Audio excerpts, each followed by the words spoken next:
Debbie Wolfe, de 28 anos, foi encontrada morta num lago perto da sua casa. Embora a polícia tenha tratado o caso como afogamento acidental, várias inconsistências levantam suspeitas. A falta de coleta de provas e a análise incompleta do local deixaram muitas perguntas sem respostas em um mistério que dura mais de 40 anos.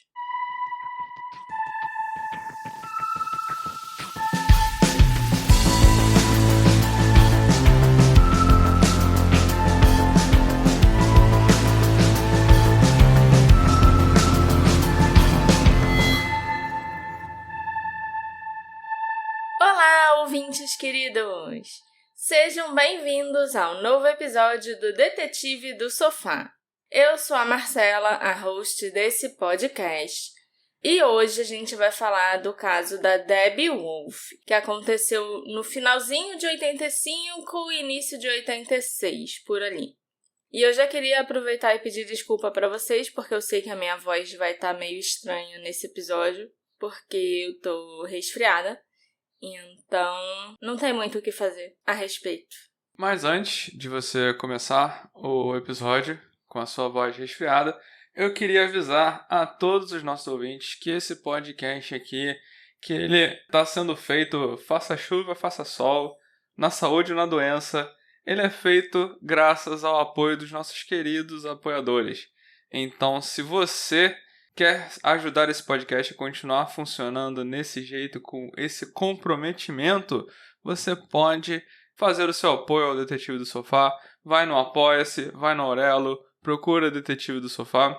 E vai ser muito importante, vai ajudar muito a gente, vocês não têm ideia. E aí, vocês garantem que esse podcast continue maravilhoso do jeito que vocês gostam, certo? E vão me ajudar a comprar remédio. Um remédio que você tomou te deixou apagada também. Eu não devia ter seguido o conselho da minha mãe, não. Ela mandou eu tomar um remédio que tem antialérgico. Aí já era. Derrubou, nossa. Fiquei muito ruim. Muito ruim no sentido de... Apagou, tem como. Exatamente. Mas, acho que agora sim, me fala o que aconteceu com a Debbie Wolfe. Deborah Ann Wolfe, carinhosamente conhecida como Debbie, nasceu em 19 de junho de 57, em Blytheville, Arkansas. Filha do sargento da Força Aérea Jerry Wolfe e de Jenny Edwards, a Debbie cresceu numa família de militares ao lado de 3 irmãos, 2 mais velhos e 1 mais novo.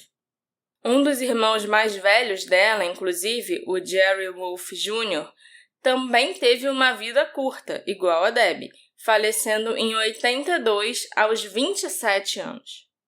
Durante a sua infância, os pais da Debbie se separaram.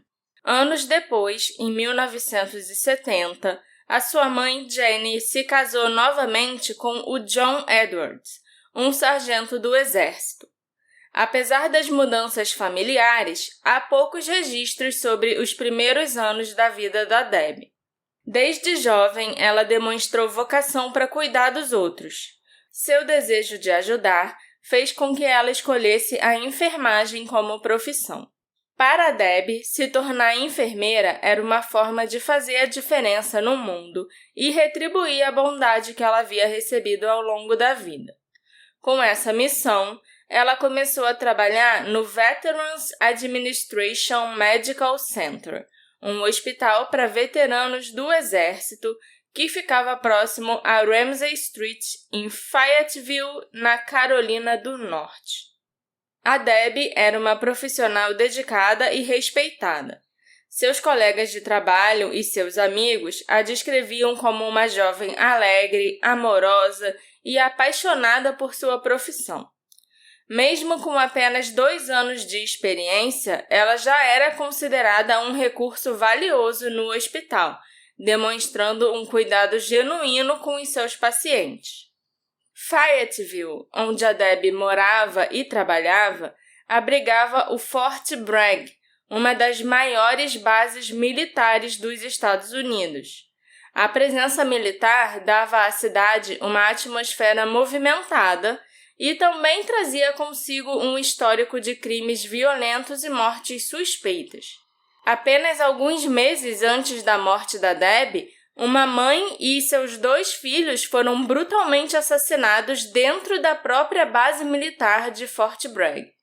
E alguns anos antes, outro caso chocou a região.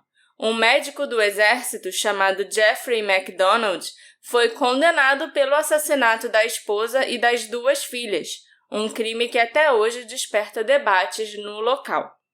Eu falei um pouco da cidade e dessa característica, militar do Fort Bragg e tal, que era uma influência muito forte em Fayetteville, porque a Debbie trabalhava num hospital de veteranos do exército, Então, tinha tudo a ver esse hospital ficar nessa cidade, nesse lugar. E também vai ter um detalhe importante mais pra frente em relação ao exército. Em 1985, aos 28 anos, a Debbie vivia sozinha em uma cabana na MacArthur Road, a cerca de 11 quilômetros do centro de Fayetteville. A casa de madeira, cercada pela natureza, proporcionava paz e tranquilidade. Mas a cabana não era exatamente muito isolada, porque ela ficava só a 5 minutos de um grande shopping center. Os únicos companheiros constantes da Debbie na cabana eram seus 2 fiéis cachorros, 2 pastores alemães chamados Morgan e Mason. Na propriedade da Debbie havia um pequeno lago, localizado a poucos metros da porta de entrada da casa dela. 25 de dezembro, o dia de Natal de 1985, caiu numa quarta-feira. A Debbie passou o dia na casa da mãe e do padrasto, cercada de familiares e amigos queridos. Tudo ocorreu normalmente naquele dia. Depois de um jantar delicioso, a Debbie se sentou com os pais e irmãos e amigos na sala de estar e todos trocaram presentes. Ela ganhou um unicórnio de pelúcia da mãe e ela gostou tanto do unicórnio que o levou até para o trabalho no dia seguinte e mostrou para todos os pacientes. Sempre brincalhona, a Debbie, que certa vez conspirou para contratar um stripper para o aniversário de 50 anos da mãe, presenteou a Jenny com um par de bonecos infláveis, um masculino e um feminino, o que gerou muitas risadas quando a mãe abriu o presente. Feliz com os acontecimentos do Natal, no dia seguinte a Debbie chegou radiante ao trabalho no hospital. Naquele dia, 26 de dezembro de 85, ela almoçou com o colega Roger Rushing. Ele se lembrou que, enquanto conversavam, ele derramou café no uniforme de mangas compridas da Debbie. E pouco depois, ela própria derramou algumas ervilhas na parte da frente do próprio uniforme. Isso marcou bastante o Roger, porque ele não se sentiu mais tão desajeitado por ter derramado o café na colega. O turno da Debbie no Veterans Administration Medical Center terminou às 16 horas. E uma testemunha a viu indo embora. Antes de sair do hospital, a Debbie ligou para a mãe para avisar que estava indo embora para casa. Pelo que se sabe, naquela noite tudo estava normal. Foi somente na manhã seguinte que ficou claro que algo estava errado. A Debbie não apareceu para o seu turno das 8 horas no hospital e não atendeu nenhuma ligação. Quando a Debbie não apareceu para o trabalho na manhã de sexta-feira, 27 de dezembro, seus colegas de trabalho ficaram imediatamente preocupados. Esse comportamento era completamente fora do normal para ela. Eles tentaram contatá-la por telefone, mas não tiveram sorte.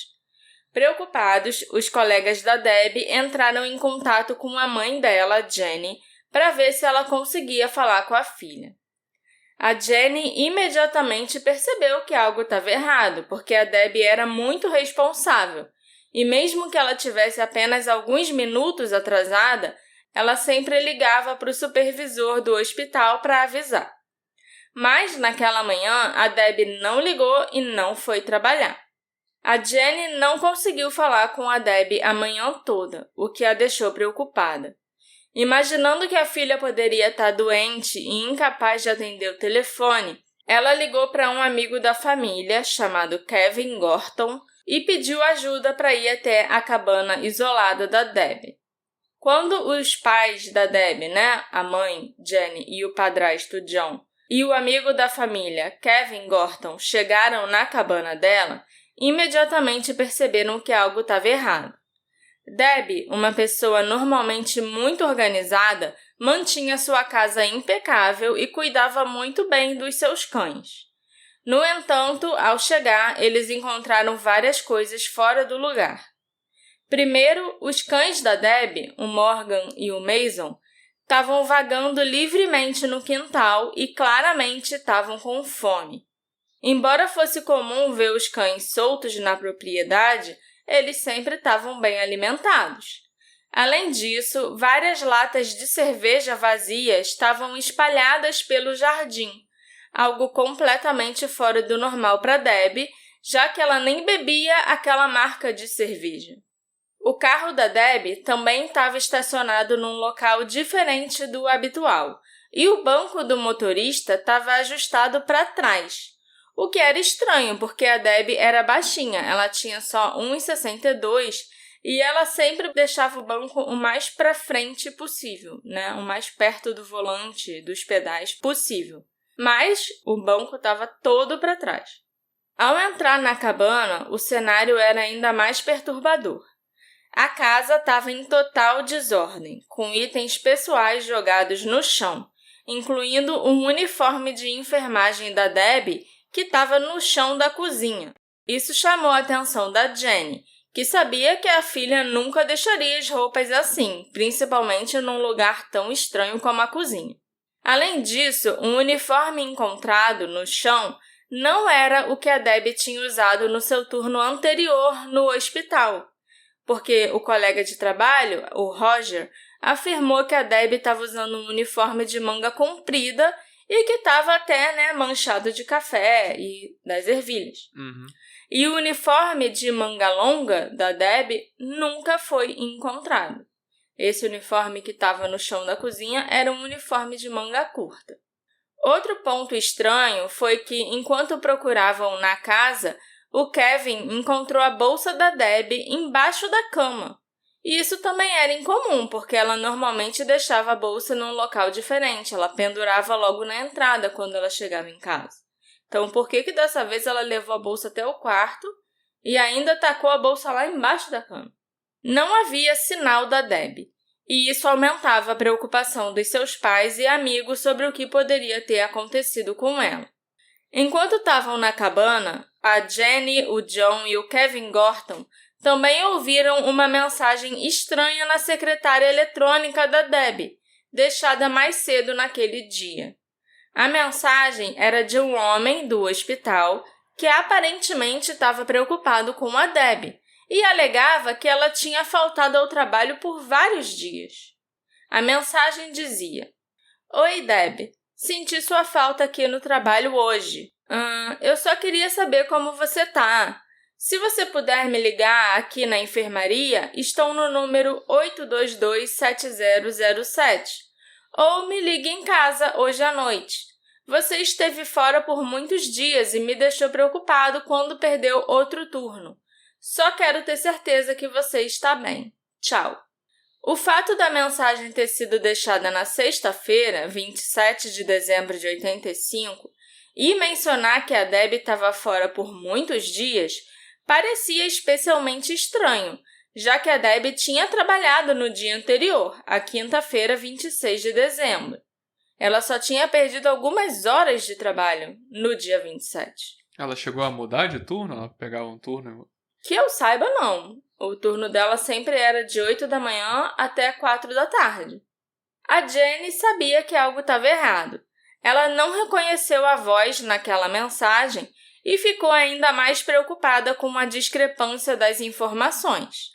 A mensagem levantou muitas questões sobre o desaparecimento da sua filha e a incerteza só aumentou à medida que mais detalhes estranhos surgiam no caso. Incapazes de encontrar qualquer pista sobre a localização da Debbie, O John, a Jenny e o Kevin Gorton continuaram a busca ao redor da cabana e de um lago próximo, mas não havia sinais da Debbie. A Jenny, preocupada, ligou para o departamento do xerife do condado de Cumberland, mas ela foi informada de que as buscas pela Debbie só poderiam começar depois de 72 horas que ela tivesse desaparecido. Nos dias seguintes, a família e os amigos da Debbie se perguntavam onde ela poderia estar, se ela estava bem e se algum dia a veriam novamente. A angústia e a incerteza continuavam a aumentar, já que a investigação oficial ainda nem havia começado. 5 dias se passaram antes que as autoridades finalmente iniciassem uma busca em larga escala. Somente na manhã de 31 de dezembro de 85, o gabinete do xerife do condado de Cumberland começou a sua investigação oficial. Na véspera de Ano Novo, os policiais chegaram à propriedade da Debbie acompanhados de cães de caça para tentar encontrar qualquer pista sobre o seu paradeiro. Normalmente, a gente vê a polícia usando cães farejadores, mas nesse caso foram só cães de caça mesmo. Eles levaram os cachorros para passear, então. Para esticar as pernas, A busca não revelou nenhuma nova evidência. A Jenny, a mãe da Debbie, considerou que aquela operação foi desorganizada e superficial. Ela observou que os policiais apenas caminharam pela área e não examinaram adequadamente o lago próximo à cabana. Eles também nem examinaram direito a própria cabana, e as circunstâncias ali do carro, as latas, as coisas espalhadas. Um dos policiais chegou a dizer para Jenny e para o John Edwards que eles conseguiam ver o fundo do lago e que não havia sinais de um corpo na água. O capitão Jack Watts, que comandava a operação, disse mais tarde que lhe disseram que os amigos e a família da Debbie estavam na propriedade procurando por ela nos últimos dias, e ele pensou que tinha sido mencionado por alguém que eles já tinham revistado o lago. Então os policiais não acharam que eles precisavam fazer isso.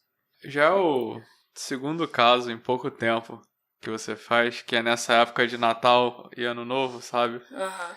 E ninguém quer trabalhar. Ninguém tá afim de fazer nada. Eu tô surpreso que eles começaram a fazer alguma coisa no dia 31. A Jenny estava frustrada com a falta de ação da polícia.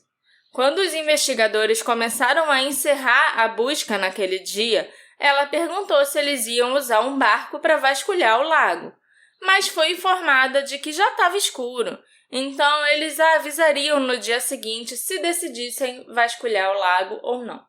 Diante da demora das autoridades, a Jenny decidiu tomar a iniciativa. Ela perguntou ao capitão Jack Watts se ela poderia contratar os seus próprios mergulhadores, e ele concordou.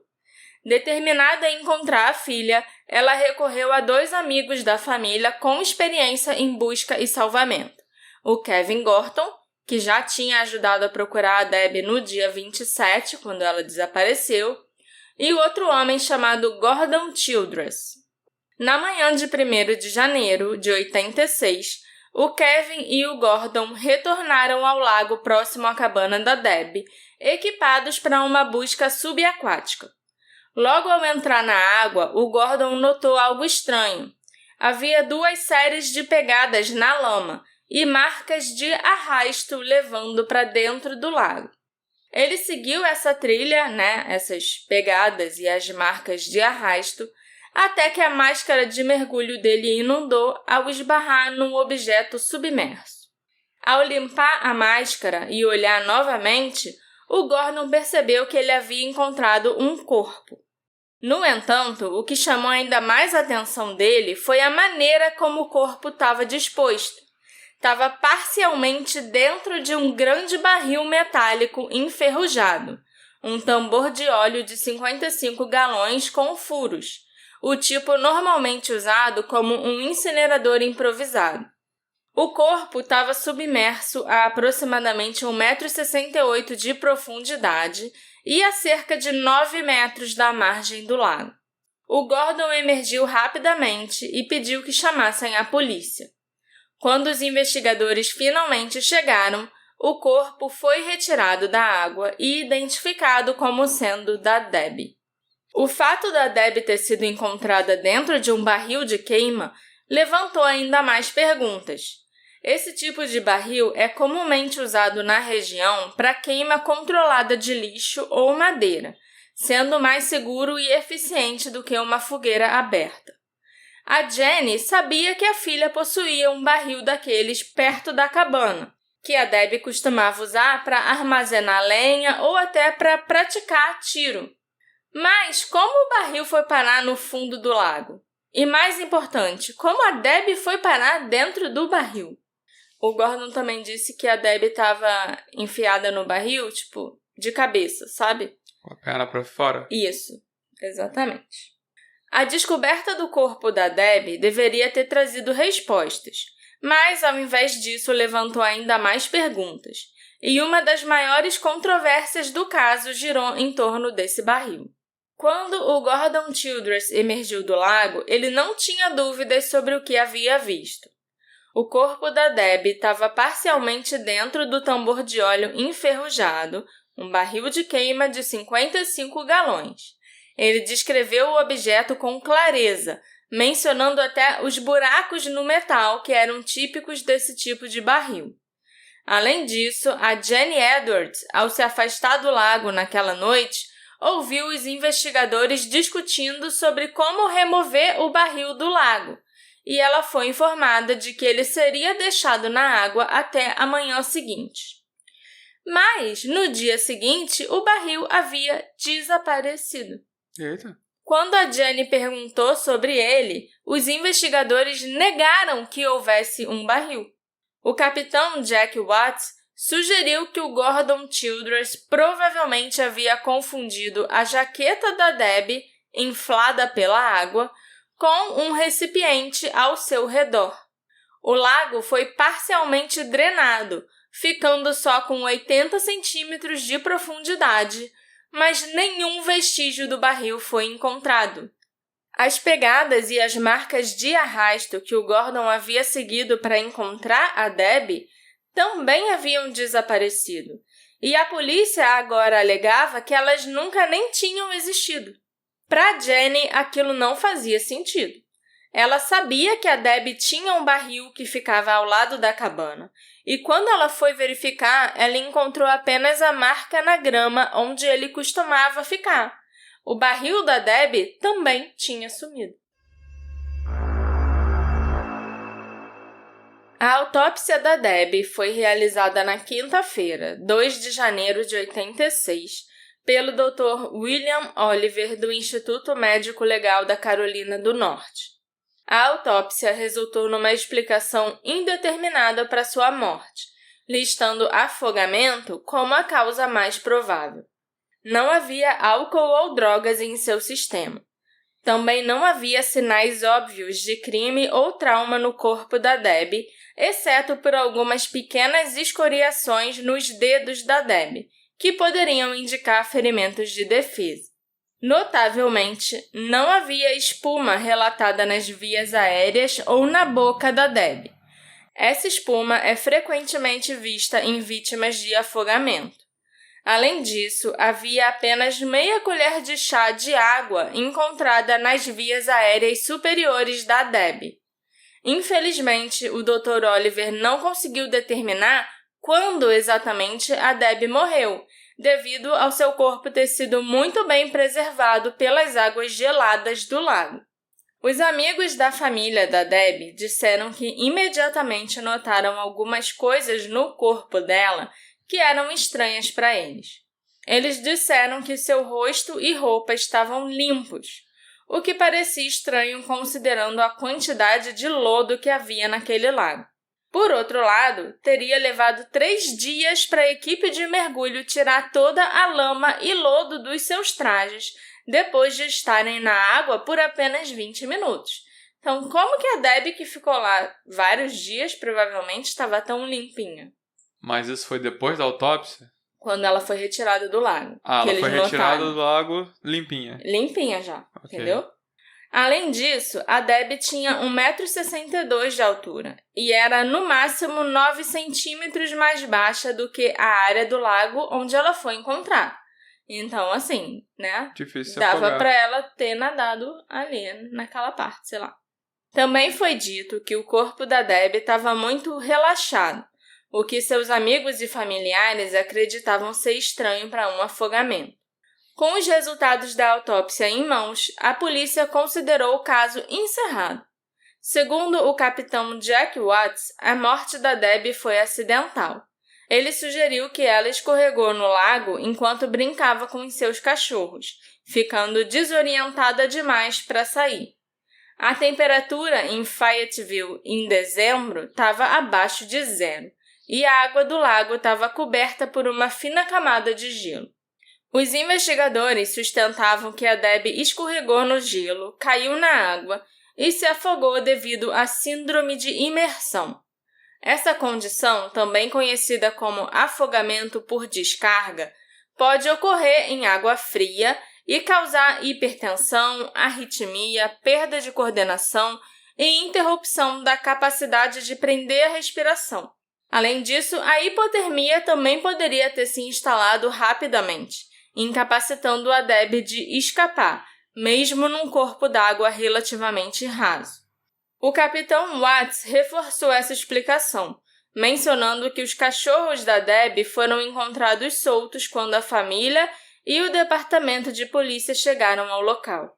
Ele sugeriu que possivelmente um dos cães havia entrado na água e a Debbie foi resgatá-lo, mas acabou escorregando e caindo no lago. Tinha lugar para ela escorregar? Como assim? Tinha um deck? Tinha um cais? Não tinha cais, porque Era o lago... só areia? Ela escorregaria de onde? Esse que eu quero saber. Ela escorregaria na lama em volta do lago, entendeu? Okay. No gelo em volta do lago, porque estava nevando, tinha gelo no lago. E o lago, ele começava bem rasinho. E só quando estava já a 9 metros de profundidade que ele chegava a esse 1,68 m, entendeu? Ok. E ali na margem do lago, ela conseguia andar e ir entrando no lago se ela quisesse. E quando ela estava andando ali, provavelmente em volta do lago, ela teria escorregado na lama ou no gelo. Entendi. E caído ali. Mas isso é bem estranho, né? Porque alguém vai se afogar com, sei lá, 20 centímetros de água. Apesar da conclusão oficial, a família e os amigos da Debbie questionaram essa versão dos fatos. A mãe da Debbie, a Jenny, viu a filha quando ela foi retirada da água e expressou suas dúvidas. A Jenny declarou que Debbie parecia ter adormecido, seus olhos estavam fechados, sua boca estava fechada. Não acho que ela tenha ficado na água por 6 dias e noites. Se sim, como eu poderia ter tido um funeral de caixão aberto?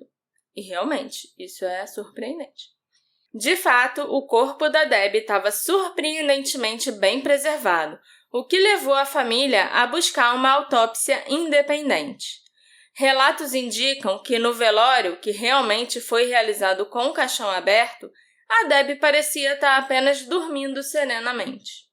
Alguns meses após a morte da Debbie, a sua mãe, Jenny, começou a notar inconsistências inquietantes nas roupas em que ela foi encontrada. Ao receber as roupas da filha de volta e ao examinar os itens devolvidos pela polícia, a Jenny percebeu que nenhuma peça de roupa parecia pertencer à sua filha.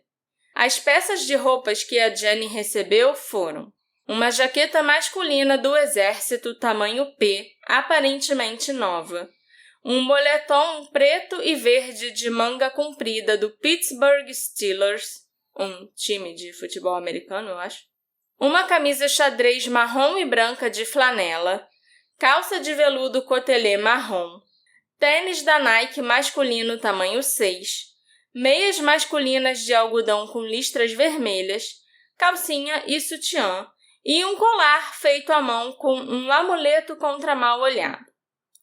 As calças de veludo cotelê marrom eram excessivamente grandes e longas. Elas ficariam arrastando muito no chão e a Debbie não ia conseguir andar com elas sem tropeçar ou escorregar. O sutiã tinha um tamanho muito maior do que o sutiã que a Debbie usava, Ele era um tamanho 38C, ao invés do habitual 34B, que a Debbie usava. Esses tamanhos americanos, claro. Os tênis da Nike masculinos eram um pouco maiores do que os calçados de tamanhos femininos que ela costumava usar. Além disso, a Debbie vestia uma jaqueta do exército aparentemente nova e sem identificação, embora sua jaqueta habitual fosse uma peça usada pertencente ao seu irmão e que ainda estava pendurada na sua cabana. Então, a Debbie realmente possuía uma jaqueta do exército, mas era a jaqueta que tinha sido do irmão dela que morreu um ano antes, e ela guardava aquela jaqueta de recordação. Ela nem usava porque a jaqueta era bem grande para ela. Mas ela foi encontrada com essa jaqueta tamanho P novinha. Por fim, quando a Debbie foi encontrada no lago, ela também usava o moletom do Pittsburgh Steelers, que nenhum amigo ou parente a tinha visto usando antes. Outro aspecto alarmante era o estado das roupas. Apesar de terem supostamente ficado submersas num lago lamacento por quase uma semana, elas estavam incrivelmente limpas. O tênis, em particular, estava sem nenhuma sujeira ou lama. Ao questionar o State Bureau of Investigation, a polícia estadual, a Jenny recebeu a resposta de que eles não haviam limpado os itens. Eles devolveram para ela as roupas exatamente como elas estavam quando foram tiradas do corpo da Debbie. E isso só aumentou as suspeitas da Jenny. O uniforme que a Debbie usava no dia que ela desapareceu também nunca foi encontrado. De acordo com a Jenny, era um uniforme de mangas compridas com uma mancha de café e ervilhas que ela derramou durante o almoço com um amigo no último dia que foi vista viva. Na cabana onde a Debbie morava, a polícia encontrou outro uniforme, mas era um modelo leve de verão retirado do armário, não o que ela estava usando naquele dia. 4 anos após a morte da Debbie, a Jenny mostrou as roupas para o Larry Chick, um jornalista investigativo. Ela reafirmou que aquelas roupas não eram de sua filha e afirmou categoricamente que outra pessoa a vestiu. A polícia alegou ter fotos da Debbie usando os tênis da Nike masculinos, mas essas imagens nunca foram amplamente divulgadas. Jenny, no entanto, permanecia firme em sua convicção de que a filha foi assassinada e vestida por outra pessoa. As roupas que a Debbie foi encontrada usando não faziam sentido, e o desaparecimento do seu uniforme original levantava ainda mais dúvidas sobre as circunstâncias da sua morte. O Franz Schoff, um amigo da família que visitou a cabana após a morte da Debbie para alimentar os cachorros dela, encontrou um gorro da Debbie na lama na margem do lago. Mas o gorro estava na extremidade oposta de onde a Debbie teria entrado no lago.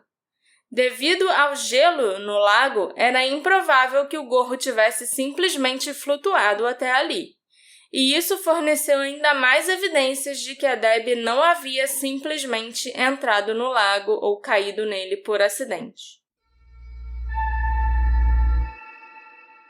2 homens na vida da Debbie representavam as maiores ameaças potenciais para ela. Ambos eram voluntários no hospital, e como parte das suas funções, a Debbie coordenava os voluntários, o que a levava a interagir com esses 2 homens de forma constante. O primeiro homem tinha um histórico de doença psiquiátrica, e apesar da sua situação, ele frequentava o hospital como voluntário. Ele se sentia atraído pela Debbie e costumava ligar para ela em casa, demonstrando interesse romântico. Em determinado momento, ele conseguiu o número de telefone dela e passou a incomodá-la com ligações constantes, chegando até a ameaçar ir na casa dela.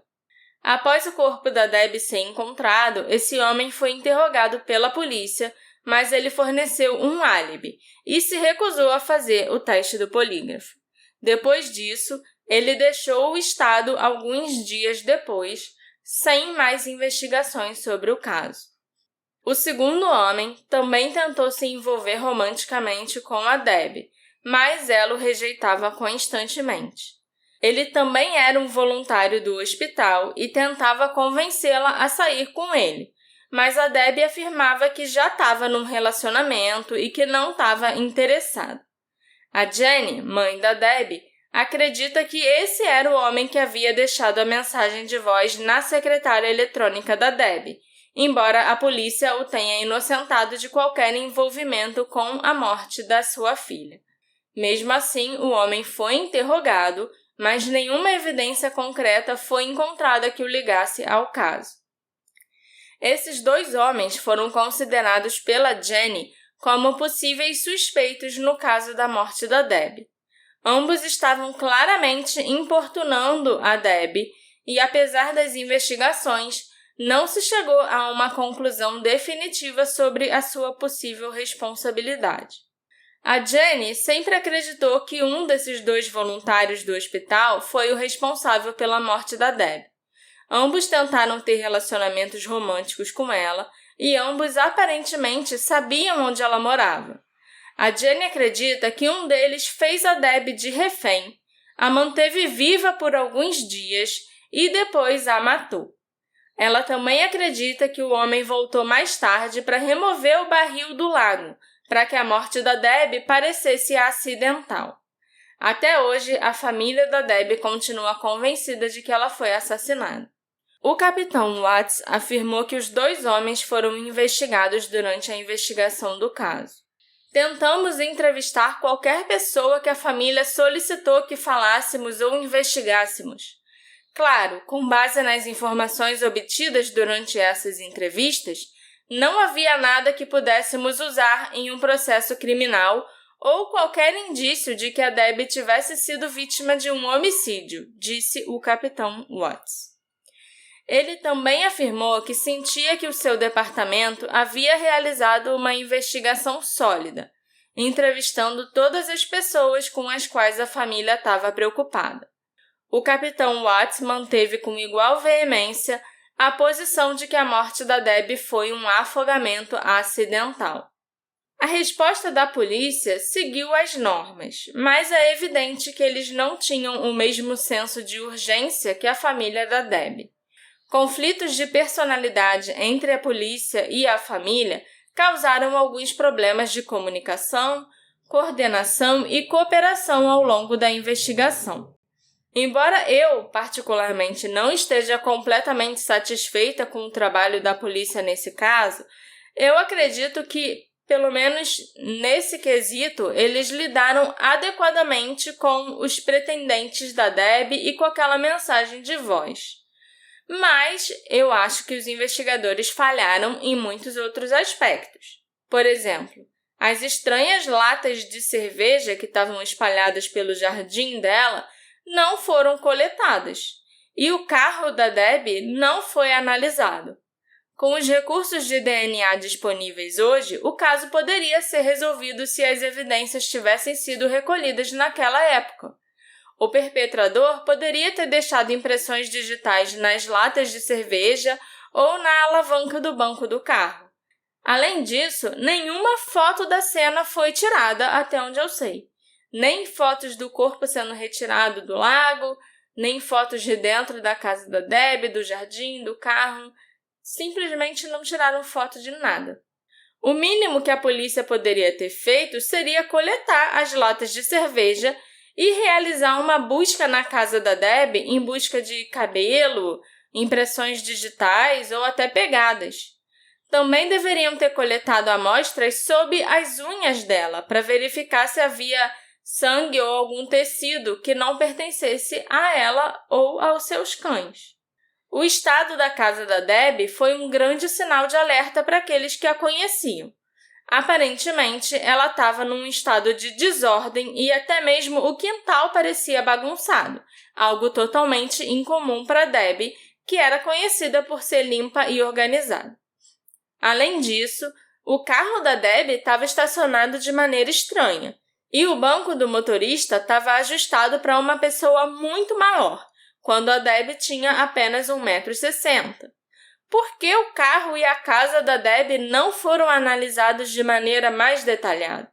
Quanto ao barril, Algumas pessoas, incluindo o delegado Don Smith, relataram terem visto o barril na noite em que o corpo foi retirado do lago. Contudo, a maioria das outras pessoas não o viram. A decisão de deixá-lo no local parecia sensata, pois seria o ponto focal da investigação quando eles drenassem o lago e a água baixasse. Mas a falta de vigilância acabou sendo um erro. A polícia deveria ter deixado alguém guardando o local durante a noite.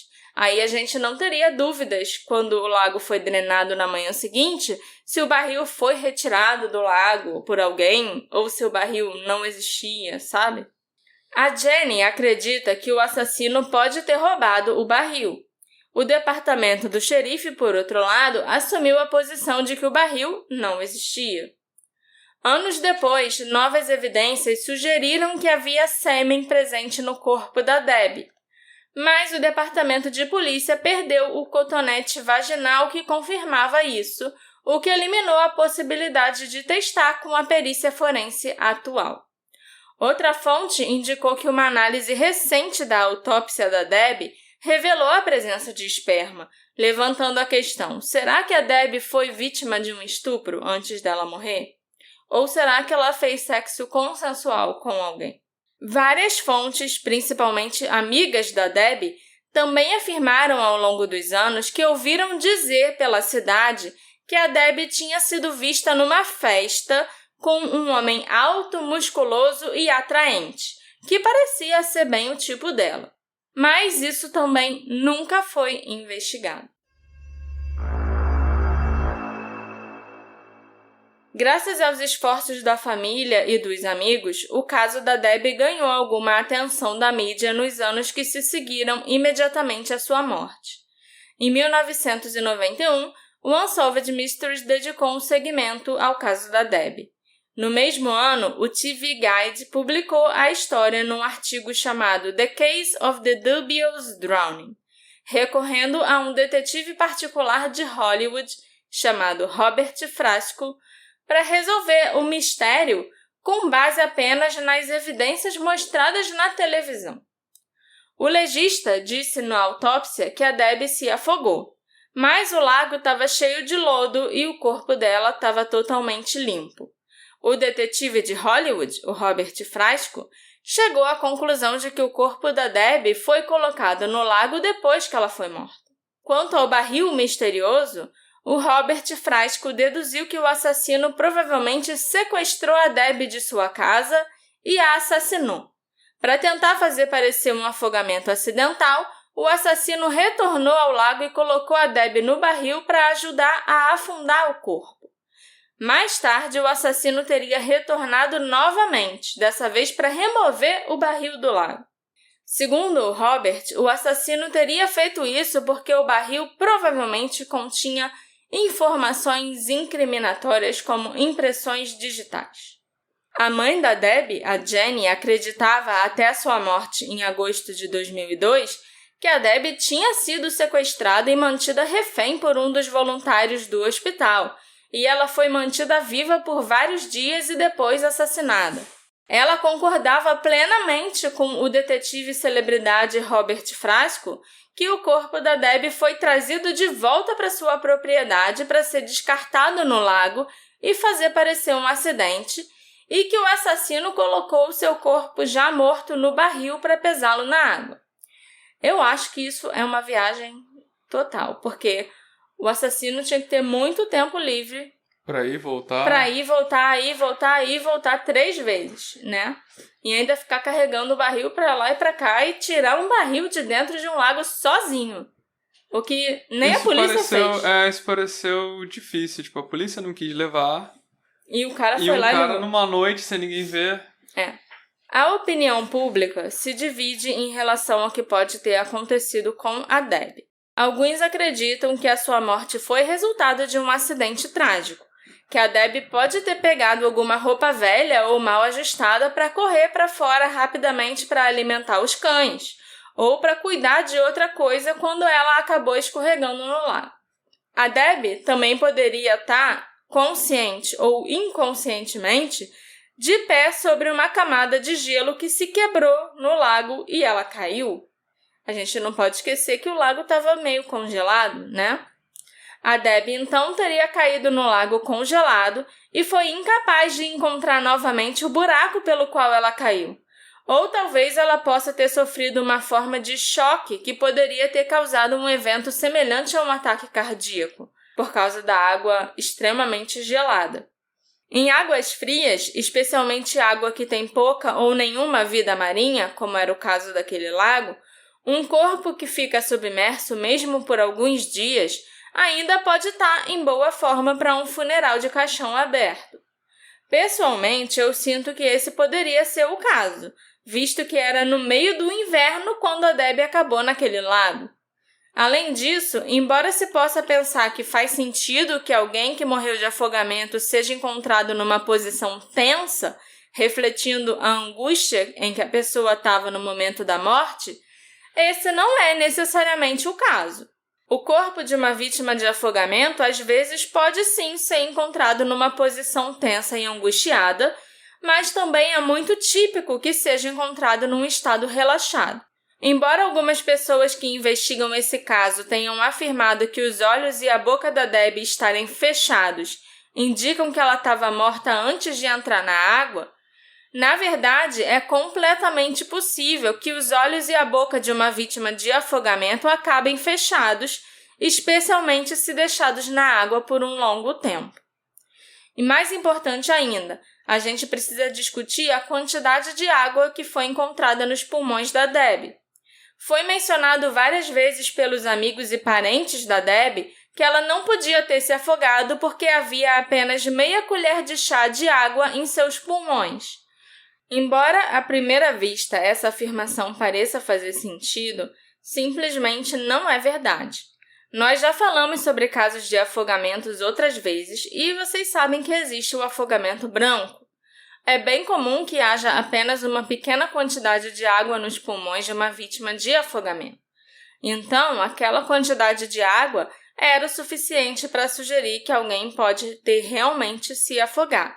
Por outro lado, muitos concordam com a Jenny que a Debbie foi vítima de um assassinato. Alguns acham que um intruso agrediu e matou a Debbie em sua própria casa e depois jogou seu corpo no lago. A Debbie pode ter chegado em casa e encontrado outro carro estacionado no seu lugar habitual, fazendo com que ela estacionasse em outro lugar. A Debbie, então, encontra a pessoa, ou pessoas, não sei, pertencentes, donos desse carro, dentro ou fora da cabana dela. Em algum momento, a Debbie é atacada e assassinada. A cabana fica uma bagunça durante o ataque ou quando a pessoa vasculha os pertences da Debbie antes ou depois dela ter chegado em casa. O atacante, então, enfia o corpo da Debbie no barril e o deposita no lago próximo. Troca a roupa dela também, né? A troca de roupa eu não sei onde se encaixa aí. Por que ele ia se dar o trabalho de trocar a roupa dela? Nessa situação, entendeu? Talvez pensando... Será que ela se trocou antes também? Não sei, que ninguém diz que a roupa é dela, né? E teve o uniforme que sumiu e tal. Sim. Então essa parte da troca de roupa me pega. A gente também pode achar, sei lá, pode pensar que o colega de trabalho estava errado. Às vezes essa coisa da mancha do café e tal, do uniforme de manga comprida, aconteceu um outro dia e ele tá achando que aconteceu no dia que ela desapareceu. Pode ter acontecido, mas aí parece que nunca acharam um uniforme. Não, nunca acharam, é verdade. Então, tipo, ela tinha um uniforme, ela tinha mais de um uniforme. Ela com certeza tinha mais de um uniforme, porque trabalhar todo dia com o mesmo uniforme... Mas tem muita gente que acha, inclusive a mãe da Debbie, Jenny, que a Debbie foi sequestrada de casa, levada para um local secundário, onde ela foi agredida e assassinada. Se o seu assassino a vestiu antes de se livrar do corpo, isso poderia explicar de onde as roupas e acessórios estranhos podem ter vindo e por que o seu uniforme de trabalho nunca foi encontrado. Outras variações dessa teoria incluem que o agressor pode ter trazido o corpo da Debbie de volta depois que a família e a polícia procuraram ela pela primeira vez, e em seguida a colocaram no barril e jogaram o barril no lago, pensando talvez que ninguém ia checar o lago novamente depois da primeira busca. Também é possível que a Debbie tenha sido confrontada por alguém no estacionamento do lado de fora do hospital. Essa pessoa levou a Debbie e o carro dela de volta para a cabana ou forçou a Debbie a levá-los de volta para a cabana, onde o agressor estacionou num local incomum, ou a Debbie estacionou propositalmente num local incomum para dizer às pessoas mais tarde que algo estava errado naquele dia. Para mim, uma das principais questões desse caso é: o barril realmente existia ou não? E se ele existia e desapareceu, quem fez isso? Será que algum policial estava envolvido na morte da Debbie? Se um policial tivesse envolvido, ele saberia que o barril não foi recuperado no mesmo dia que o corpo. E ele poderia ter retornado e recuperado o barril antes que a polícia chegasse a ele. Também é possível que alguém do exército tivesse envolvido na morte dela, já que o Fort Bragg, uma das maiores instalações do exército americano, ficava próximo ao local onde o crime aconteceu. Um militar também poderia estar ciente de detalhes do caso que não estavam disponíveis ao público em geral, e poderia ter havido um impulso da base para que o gabinete do xerife facilitasse a investigação. Essa teoria também explicaria por que a Debbie foi encontrada numa jaqueta do exército que não pertencia a ela. Esse é um dos poucos casos em que eu chego no fim do episódio sem ter uma teoria concreta, sem saber exatamente no que eu acredito. Há muitos detalhes estranhos e muitas coisas que simplesmente não parecem fazer sentido, como o banco do carro da Debbie, as latas de cerveja, as roupas que ela foi encontrada, a calça principalmente, porque ninguém fica andando por aí com uma calça muito maior, tipo, sem fazer uma bainha, sabe? Além, é claro, da bagunça na cabana dela. Mas, ao mesmo tempo, eu não acredito que as discrepâncias discutidas por tantas pessoas nesse caso sejam realmente tão estranhas para uma vítima de afogamento. Eu não acho estranho que ela tivesse tão pouca água no pulmão, nem que ela tenha se afogado num lago tão raso. Eu acho que pode ter tido uma confusão ou até mesmo um encobrimento de algum erro. Por exemplo, um funcionário jogou fora os sapatos e as roupas da Debbie e tentou substituí-los por outros para evitar problemas.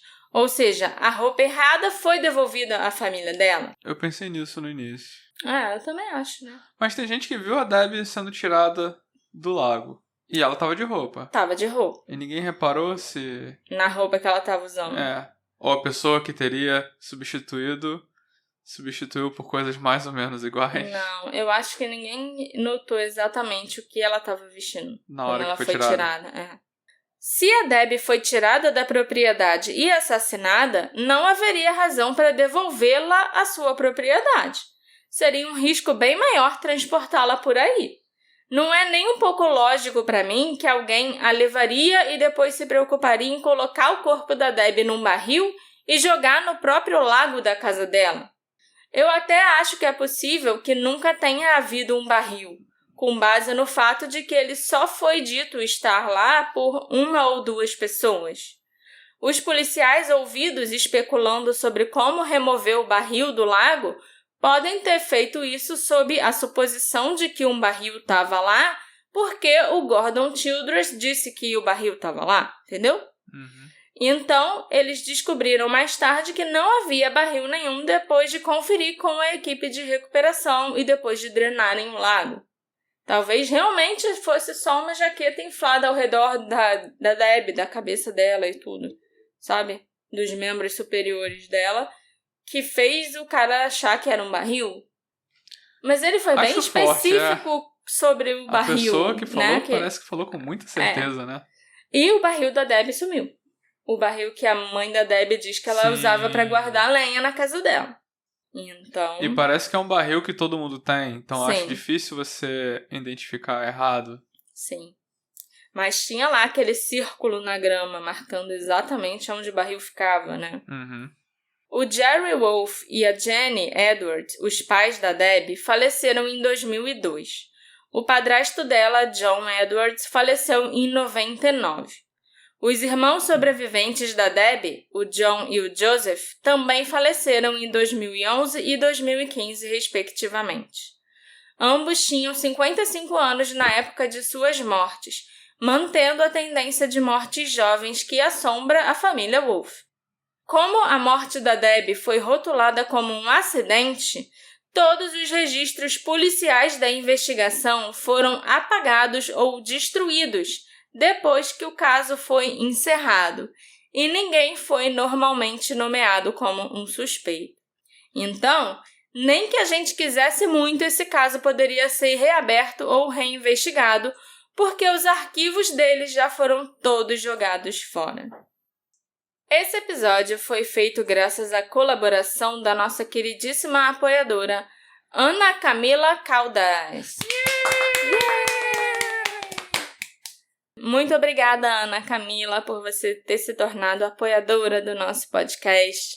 Obrigada por você ser fã do Detetive do Sofá e por você confiar no meu trabalho e resolver patrocinar isso aqui que eu faço. Sim. Peço desculpas pela minha voz hoje e por todos os espirros que eu dei ao longo dessa gravação. Mas fazer o quê, né? É a vida.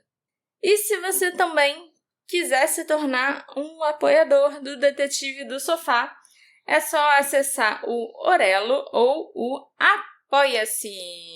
Certo, Alexandre? Façam como a Ana Camila e venham apoiar a gente. O que você acha que aconteceu com a Debbie? Ela foi assassinada ou ela caiu no lago? Você tá perguntando pra mim ou tá... Pra você, Alexandre. Pra mim ela foi assassinada. Acho que cair no lago é forçar a barra. Ou ela tava 9 metros pra dentro do lago, sabe? Tipo, ela ficou... Eu acho que se ela tivesse caído no lago, ela teria sido encontrada mais na beirinha, entende? Uhum. Sei lá, é tudo muito estranho.